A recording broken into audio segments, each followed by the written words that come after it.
Okay, so back to the eviction process.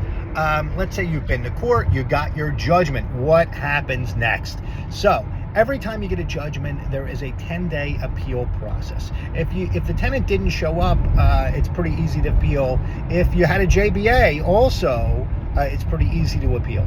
If you actually went in front of a judge, you can appeal, but it's a little more difficult to appeal. I'm not an attorney. I know enough about the law to be dangerous, but not enough to give actual legal advice. So don't take any legal advice from me. But I think at that point, they would have to appeal in the Court of Common Pleas, which just more paperwork. I think they might even have to post rent. It's a little bit different. But let's say you got your judgment.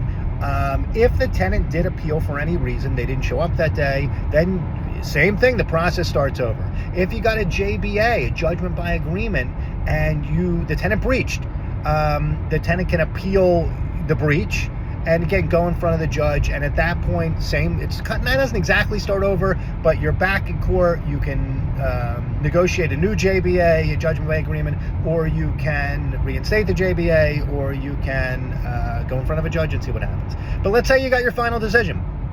At that point, after the appeal periods are up, you can file for your writ of possession. This is filed with the sheriff's office. The city of Philadelphia used to use the landlord-tenant officer, but that got phased out a few years ago.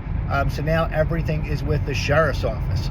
Now, what happens next? So you wait for the sheriff to schedule a lockout date. Now, how long does that take? It really depends. It changes depending on how busy the sheriff is, how staffed the sheriff is.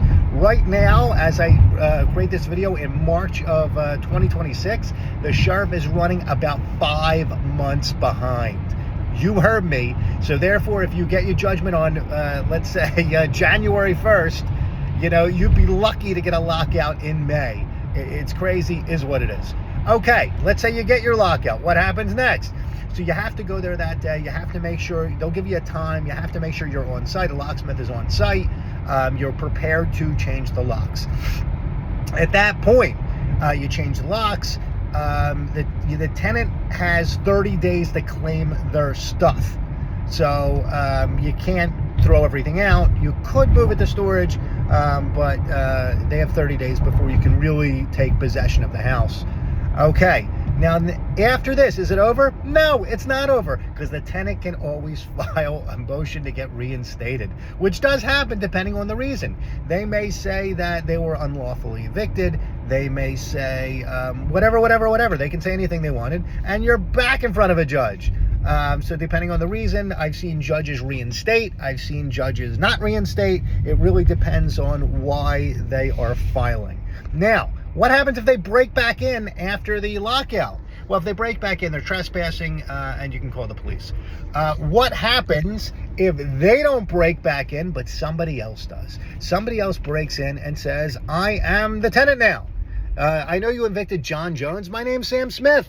I'm the tenant now. Well, if that happens and they have a lease, it really depends on how the cop feels that morning.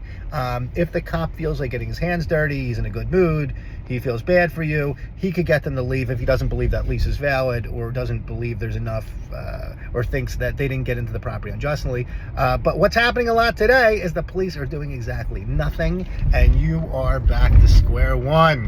Have fun. It's rough out there.